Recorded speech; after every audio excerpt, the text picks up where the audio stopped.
5 global version လေးလည်း unbox လုပ်ပြီးမယ်လို့ပြောခဲ့တာဆိုတော့အဲ့ကောင် unbox ပြန်လုပ်ပြီးတာဖြစ်ပါတယ်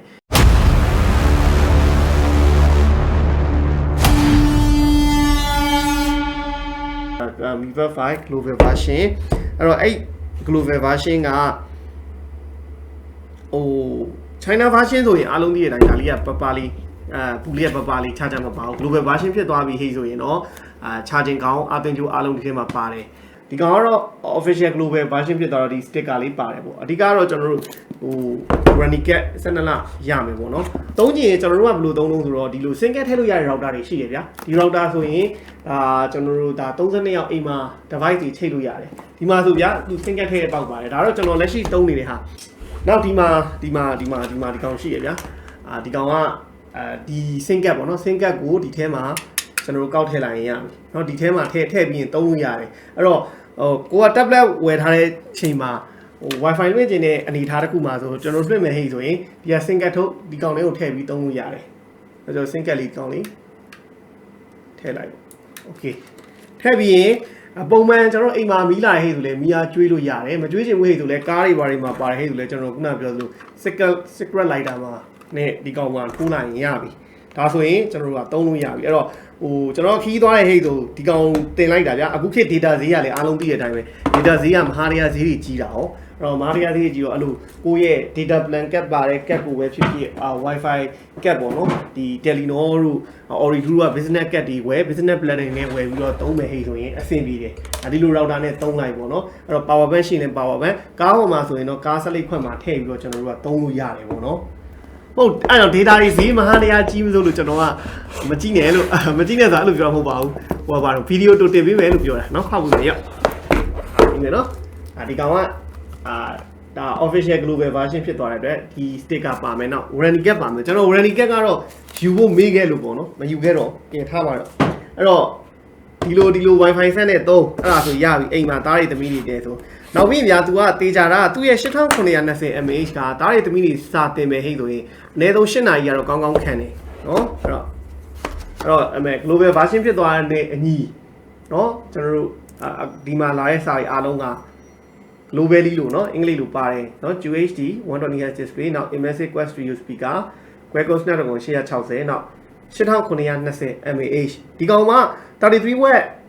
charging support ပေးပေမဲ့သူ့မှာပါတာ22.5 watt ပဲပါတယ်ပြောတယ်အဲ့တော့တကယ်လို့33 watt ကိုအားသွင်းချင်တော့33 watt ကိုခေါင်းပြန်ဝင်ရမယ်ဗျအဲ့ဒါ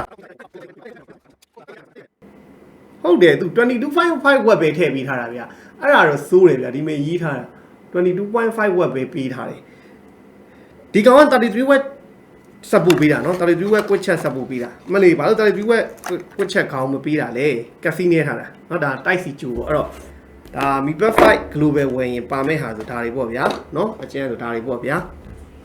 ကဲအဲ့တော့ဒါလေးခွာမယ်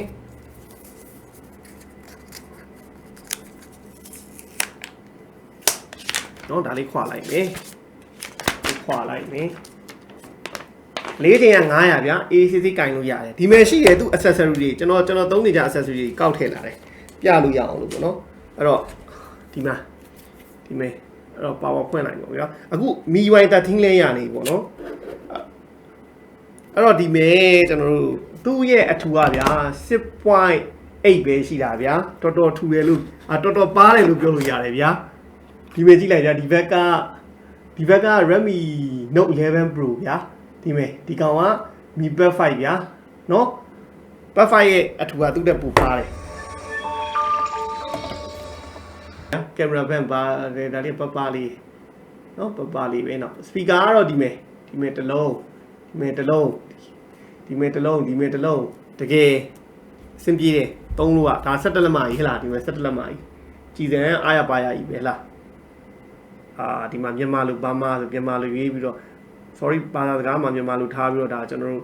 language မှာမြန်မာဒါကျွန်တော်တို့ခုနပြောတဲ့ wifi ပေါ့နော်ဒီ wifi ဆက်လေးဟလားဒီ wifi ဆက်လေးနဲ့သွားလိုက်ရမှာတည်လို့ရတယ်ဒီက password နဲ့ကျွန်တော်တို့သုံးရင်ရတယ် sync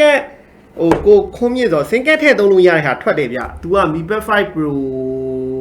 China version ပဲထွက်မှာ तू က9,68000ဒါကြတော့ဒီလိုမျိုးပါလေးနဲ့တွဲသုံးရတာပေါ့နော်ကျွန်တော် password လေးတစ်ချက်ရေးလိုက်အောင်မယ်နောက်ဒီကျွန်တော်တို့ဒီဟာပေါ့ဗျာဒါသုံးတဲ့သူတွေ ဘာအဆင်ပြေတော့ဆိုဒီကျွန်တော်စာတင်တဲ့သူတွေဆိုလဲ Zoom ပါညာကလေးတွေကိုတင်တာright နော်ဒါသူ့ ban ဒါတွေကတော့မပါဘူးเนาะဒါသူ့ original keyboard ဒါကျွန်တော်သုံးတဲ့ဟာယူလာတာဒါတွေကမပါဘူးဒီမှာသူ့ user guide နဲ့ cache လောက်လည်းပါတယ်ပေါ့နော်နောက်ရက်မှပို့ပြီးတော့ဖြစ်မယ်ကျွန်တော်တနင်္ဂနွေနေ့လောက်တော့ဆန်းပေးနိုင်အောင်ကြိုးစားပြီးပါမယ်เนาะဒီကောင်ကကြတော့လေဒီကောင်ကဘာလို့ဆိုတော့ကျွန်တော်တို့ဒီဟိုသူ့ရဲ့ gaming ပေါ့နော် gaming ဆိုတာ game ဆော့ဖို့တော့မဟုတ်ဘူးပေါ့ game ဆော့ဖို့အတွက်ကို powerfully ဘယ်လောက်ဖြစ်လဲဆိုတာကိုကျွန်တော်ဆန်းပေးချင်တာဒီ Mi Pad 5 Pro Mi Pad 5 Global ကလည်းကျွန်တော်တို့ unboxing science page မှာမရှိသေးလို့ပေါ့နော်ဒါပြလိုက်တာဒါကောင်းပါလေဒီမှာမြင်တော့ဒီကောင်ပပလေးဆိုတာလေဒီမှာကျွန်တော်တို့ဟလာဟိုလည်းရှင်းကြည့်လိုက်ရင်တော့သိတာဟော Note 11 Pro 5G နဲ့ Pro Plus 5G ဒါမနေ့ကကျွန်တော် unbox လုပ်ပြီးတဲ့ဟာပေါ့ဒါကဒီမှာ 30.03 ထိတက်နေပြီပေါ့နော်အဲ့တော့ update ကဒီကောင်က 30.03 ထိ update ထွက်နေပြီအတင်ချင်းလဲတင်ပေါ့အဲ့တော့ဒီမှာနော်လောတဲ့တော့ 12.5 အဲ့မှာကျွန်တော်တို့ဟိုတနေ့ကတော့ဒါရှင်းပြပြီးသားပါဟဲ့လား global လုံးဝယ်တဲ့ဟိတ်ဆိုရင်လဲ stable ကြီးမြင်ရမှာပဲเนาะတော့ကြဒါ global ပါပဲเนาะဒီမှာ global stable ကိုတင်ထားလို့အတွက်အဲ့ဒီကြောင့်ကကျွန်တော်ပြောပြရဆိုထွေထူးပြောစရာမရှိတော့ဘူးเนาะ display မှာဆိုရင်လဲကျွန်တော် refresh rate က 120Hz နဲ့ဒါအလုံးလုံးတယ်ပေါ့เนาะအဲ့ဒါလဲကွတ်တယ်ပေါ့เนาะဒီကောင်က global ဒီ Pad 5ပေါ့เนาะ Pad 5ရဲ့ဈေးက official global ဝယ်ရင်6128ကို6,900 China အလုံးကိုဝယ်ရင်9,900ကျော်ပဲရှိလိမ့်မယ်အဲ့လိုပဲ Thai global ဝယ်မယ်ဟိတ်ဆိုရင်လေဒီကောင်လေးရဲ့ဈေးကအခုကျတယ်63 64ဝန်းကျင်လောက်နဲ့ရတယ်ဈေးတော့Thai global နဲ့ official global နဲ့ဈေးတော့တိတ်မကွာဘူးအခုကဒီကောင်ဝယ်ခြင်းနဲ့ဟဲ့အိမ်မှာစာတင်ဖို့ဆိုရင်ပုံမှန်ကျွန်တော်တို့ဒီဈေးဝန်းကျင်မှာရှိတဲ့ကွန်ပျူတာတွေထက်တော့တော်တော်အလုပ်ဖြစ်မှာအလုပ်ဖြစ်တယ်ပေါ့နော်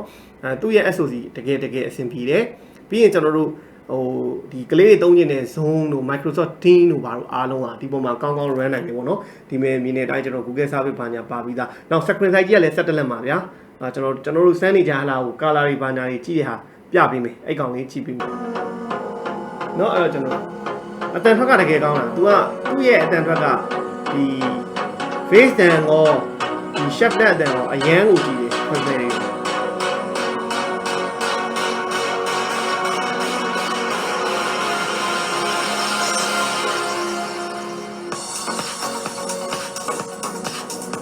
sharing အနေနဲ့ video ကို vision ပါလာလို့ပေါ့နော်ဒီက color တွေကြောင်းသွားတာပေါ့နော်ဒီ Mi Pad 5 Pro ကတော့ကျွန်တော်တို့ black and white ပါထားလို့ရတယ်ဗျာအဲ့တော့ကိုကြည့်ချင်တဲ့ video တွေမှာအဲ့လို effect တွေထည့်ပြီးတော့ပြန်ကြည့်လို့ရပါတယ်ကြည့်လို့ရတယ် Mi Pad 5ကတော့ကျွန်တော် Gbook install လုပ်ပြီးသားဆိုတော့ setting ထဲမှာဝင်မယ်ဗျာ setting ထဲမှာဝင်ပြီးရင်ကျွန်တော်တို့ဒီမှာ additional setting မှာ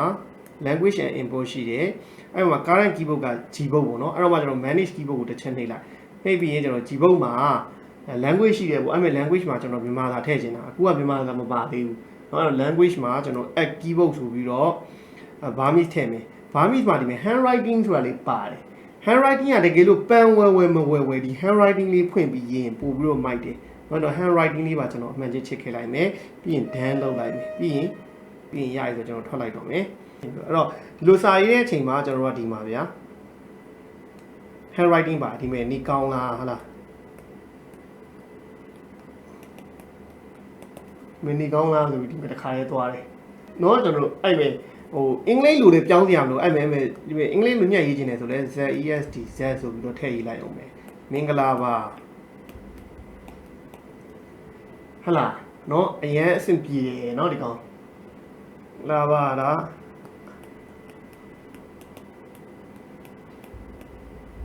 အစင်ပြေပါတယ်ပေါ့เนาะဒါ handwriting နဲ့ကျွန်တော်တို့ရေးလို့ရတယ်ပေါ့เนาะအဲ့တော့ဒီဟာကြီးမရှိလို့လည်းတိတ်တော့စိတ်မညစ်ပါနဲ့ဟဲ့လားကိုက type မမြန်ဘူးဆိုလည်းဒီမှာလက်နဲ့တော့ရေးလို့ရပါတယ် okay ပါ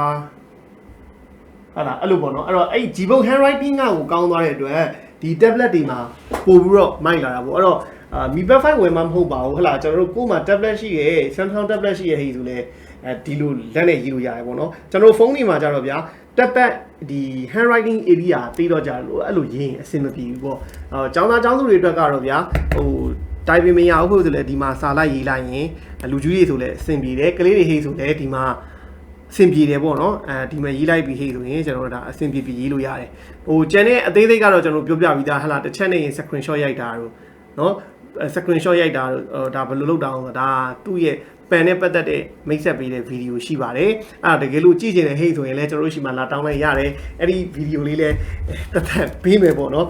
်နောက်တစ်ခုအနေနဲ့ကကျွန်တော် split screen ပေါ့နော်ဒီကောင်သုံးပြီးဟိတ်ဆိုမဖြစ်မနေသုံးသင့်တာဒီ split screen ရှိရဗျာ split screen ကြတော့ဒီကောင်ဒီလို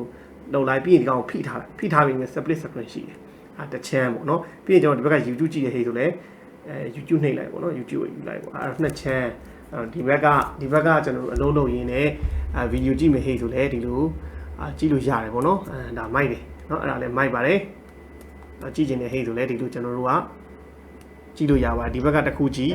ဒီဘက်ကနေတစ်ခုကြည့်အဲ့တော့အဲ့လိုအလုံးလုံးလေးတွေရတယ်စကလုံးလေးတွေနဲ့ပတ်သက်တဲ့စလုံ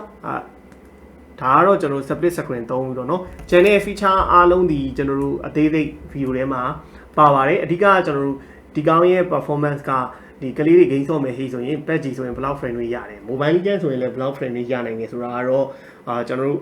့နောက်ရက်မှာ video တက်လုပ်ပေးပါမယ်ဟို perfect ဝယ်တဲ့လူပေါ့နော်ဒါ perfect အကြောင်းပြောနေဆို perfect ဝယ်တဲ့လူတွေကတစ်ချက်ကျွန်တော်တို့ပြန်ပြီးတော့ချိန်ထိုးပြီးစဉ်းစားတင်တာဘာလို့ဆိုတော့ကွန်ပျူတာနဲ့ perfect နဲ့ချိန်လိုက်ပေါ့ကိုယ့်ရဲ့ကလေးဖြစ်ဖြစ်ကိုယ့်ရဲ့ကလေးကိုစာတင်ဖို့ဝယ်တာပဲဖြစ်ကိုယ်တိုင်ဝယ်သုံးတာပဲဖြစ်ကျွန်တော်တို့ကကွန်ပျူတာဝယ်သုံးမယ်ဟေးဆိုရင်ဒီ6သိန်းကျော်မှာအရန်ကောင်းတဲ့ကွန်ပျူတာမရနိုင်ဘူးဗျဟိုအစ်စ်ပေါ့နော်အစ်စ်ဆိုရင်အခု Celeron အစ်စ်တွေ model တွေက9သိန်းကျော်တယ်ဗျာအဲ့ဒီ9သိန်းကျော် performance ကတော့ဒီ Mi Band 5 Wi-Fi version 612ကကောင်းကောင်းအလုပ်လုပ်နိုင်တယ်ပြီးရင်ကျွန်တော် Wi-Fi မေးတာပေါ့နော် Band 5ကြီးကကျွန်တော်တို့ခုနပြောသလိုပေါ့ sync မပါဘူး sync မပါတာအဆင်မပြေဘူးဆိုတော့sync ပါပြီးတော့ performance ကြီးကစုပ်ပြတ်တက်နေပြီးတော့ဟိုရွှေ့ရင်လည်းထည့်ဒီရွှေ့နေလည်းထည့်ဘာလို့မှလဲဒါပြောပြတာเนาะအဲ့တော့ကိုကတကယ်လို့ဒီကောင်ကိုင်ရှင်နေဟိတ်ဆိုရင်တော့အိမ်မှာ Wi-Fi line ရှိရင်လည်းကောင်းတယ်ကွန်ပျူတာနဲ့ပဲချိန်ထိုးပြီးစဉ်းစားပါအခြား tablet က sync ပါလို့ဆိုတဲ့ဟာမျိုးနဲ့ဒီကောင်ကိုသွားရှင်းတာမျိုးကြတော့တိတ်ပြီးတော့ဟိုကမဖြစ်ဘူးဗျာဟိုကမဖြစ်ဘူးဆိုတာတဘာမှမကြဘူးပြောเนาะဘာလို့ဆိုတော့အဲ့တစ်ခုတည်းတော့ဒီကောင်ကိုမငြင်းနေဗျာဘာလို့ဆိုတော့ကွန်ပျူတာဟိုကိုင်နေဒီကောင်ကိုင်နေဆိုတဲ့အနေအထားတစ်ခုမှကြတော့ကျွန်တော်တို့ကperformance ကောင်းတယ်ငါတို့တွဲသုံးရင်တွဲသုံးနိုင်တယ်လို့အဆင်ပြေတယ်ဆိုတဲ့အနေအထားမှာတကယ် Android tablet ထဲမှာဒီဈေးပေါ့နော်ဒီဈေးဆို6သိန်းပတ်ချာလဲမှာဘယ် brand ကပစ္စည်းနဲ့ရှင်း Wi-Fi ရဲ့စွမ်းဆောင်ရည်ကတကယ်ကောင်းတယ်ကျွန်တော်တို့လူတွေလက်ညှိုးထိုးနေတယ်ဟာ Wi-Fi ကြီးမို့လို့ Wi-Fi ကြီးမို့လို့ဆိုတာကျွန်တော်တို့အဲ့လိုပေါ့နော်ဒီကွန်ပျူတာသုံးတဲ့အချိန်မှာကွန်ပျူတာတွေကိုကျွန်တော်စင်ကက်ကြီးထည့်သုံးလို့မှမရတာပေါ့နော်ဒီကောင် Wi-Fi မလို့ပေးမဲ့ညီကိုကျွန်တော်ပြန်စဉ်းစားဖို့ခုနကျွန်တော်ပြောသူကျွန်တော်တို့ဆိုတာအကောင်ကိုပေးဖို့ဒီလို Wi-Fi router စင်ကက်ထည့်ရတဲ့ဟာပဲเนาะဒီမှာစင်ကက်ပေါ်လေးပါတယ်အဲ့ကောင်နဲ့တွဲသုံးတယ်ခီးသွားတဲ့အချိန်မှာဆိုရင်ကားပေါ်မှာဆိုရင် power bank နဲ့မဟုတ်ကားချာချာ secret lighter ကနေပြီးတော့တွဲဖို့ကျုံနဲ့ထိုးထားလိုက်တယ်တလန်လုံးသုံးလို့ရတယ်ကျွန်တော်သုံးနေတဲ့ဟာအကုန်လုံး Wi-Fi ဒီကောင်ဆိုလဲဒါကျွန်တော် iPad mini 5 Wi-Fi ပဲသုံးနေတာဒါနဲ့ပဲသုံးနေ AC အဆင်ပြေတယ်အဲ့တော့အဲ့လိုပြန်စဉ်းစားဖို့เนาะအဓိကကျွန်တော်တို့ကဒါကိုဘာလို့ဝယ်ဆိုဟိုတကယ်ကိုဒီဈေးဝန်းကျင်မှာအရန်ကောင်းတဲ့ tablet လို့ပြောလို့ရလို့ဝယ်လို့ပြောတာအဲ့တော့တချို့ user တွေဆိုလဲကျွန်တော်တို့ကဘယ်တော့မှ customer နဲ့ပြိုင်မရင်းပါဘူး customer ကြိုက်တဲ့ဟာပဲရောင်းတာကျွန်တော်တို့ရှိလဲဆိုင်ရကလေးလည်းမှာတာတယ်သူတို့ကြိုက်တာပဲရောင်းဒါပေမဲ့ကျွန်တော်တို့က second choice အနေနဲ့ဒါကတော့တကယ်ကောင်းနေတယ်ရောင်းချင်လို့လည်းမဟုတ်ဘူးဒါကတော့ဒီလိုရှိရဲဆိုတာကိုရှင်းပြတာဝယ်တာဒီဟို customer user ရဲ့စိတ်ကြိုက်ပေါ့ဟိုဘလောက်ပဲဟိုဒီ review လုပ်နေတဲ့လူပဲဖြစ် sanction တွေပဲဖြစ်ကောင်းတယ်ပြောမကောင်းဘူးပြောသုံးဆွဲသူလူတိုင်းစားစီသူ့ဟာနဲ့သူရှိပြီးသားဟုတ်လား Oppo တွေဒီVivo တွေဒီဟိုကျွန်တော်တို့ဒီမီသမားတွေကတအားပြောတယ်ဟဲ့လား SoC မကောင်းဘူးဘာဖြစ်တယ်ညာဖြစ်တယ် Oppo တွေ Vivo တွေကလည်းရောင်းနေတဲ့ဝယ်နေတဲ့ဖောက်တယ်တက်ရှိတာပဲပေါ့အဲ့တော့ဟိုသူ့ဟာနဲ့သူဖောက်တယ်သူရှိတာပဲဒါပေမဲ့ကိုကတော့ဒီဈေးဝန်းကျင်မှာဒါလေးကတော့ဒီလိုကောင်းနေဆိုတာမသိလိုက်ရမရှိလေအောင်ကျွန်တော်တို့မိတ်ဆက်ပေးတာပါperfect ကကျွန်တော်ပြောလို့ဈေးအစုံပဲရှိမယ် China ဝယ်လေ global ကိုပြောင်းတင်ပြီးတော့သုံးလို့ရတယ် perfect ကအဲ့တော့ကိုကဟိုကွက်ကျန်ဈေးချွတ်နဲ့ performance ကောင်းသုံးခြင်း China ဝယ်ဖို့အားပေးပါတယ် China ကို global ကိုပြောင်းသုံးလိုက်အဲ့ဒါဆိုရင်6သိန်းမပြည့်တဲ့ဈေးနဲ့ perfect ရမယ်ဗျာ6128ကိုဒါမှမဟုတ်ကိုက site ကိုရှိတယ် global မှာ global ဆိုတဲ့သူတွေကြတော့ perfect ကို Thai global ဝယ်မယ်ဟေ့ဆိုရင်နည်းနည်းလေးပတ်စံ2000လောက်တော့တက်တာနော်2000ခွဲလောက်တက်တာမယ်perfect 6128ဆို6သိန်း2000 6သိန်း3000ခါ6သိန်း4000ဝန်းကျင်ရှိမယ် တော့အဲ့လိုမှမဟုတ်ကိုကလုံးဝမရအောင်ကိုကပစ္စည်းဝယ်ပြီးဟိဆို perfectly ဖြစ်တဲ့လူလုံးဝ warranty ရလဲပါမှ MI မြန်မာ official မှဆိုတဲ့သူကကြတော့အဲ့ဒီ MI မြန်မာ official global အလုံးကိုဝယ်ရင်တော့6,500,900လား 1 year warranty လဲပါမယ်ဒီကက်နဲ့เนาะပါတဲ့ hardware ပစ္စည်းအားလုံးက China ပဲဝယ် Thai global ဝယ် global ဝယ်အတူတူပဲ China နဲ့ global မှာတော့ ROM လေးပဲကွာတာပေါ့เนาะ ROM ပြောင်းသုံးဝင်ရေးဆိုရင်เนาะ global နဲ့အနည်းဆက်ဆုံးတူသွားတဲ့ feature တွေရမယ်ပေါ့ဒါပဲเนาะအဲ့တော့အရင် cycle မဖြစ်ဘူးဆိုပြီးပေါ်ချောင်းအောင်ဆိုရင် Mi Band 5 China ကိုဝယ်တကယ် Android tablet ထဲမှာအရင်ကောင်းတဲ့ performance ရတဲ့ tablet ဖြစ်လို့ညွှန်းတာပါကိုက cycle ရှိတယ်မရဘူးငါတို့ဒီလုံးဝ perfectly ဖြစ်ချင်တဲ့လူဆိုရင်เนาะ global ဖြစ်တဲ့ MI မြန်မာ official global ကိုဝယ်ပါလို့ပြောရင်းနဲ့ညီကုန်းချုပ်ချင်ပါတယ်ပေါ့เนาะ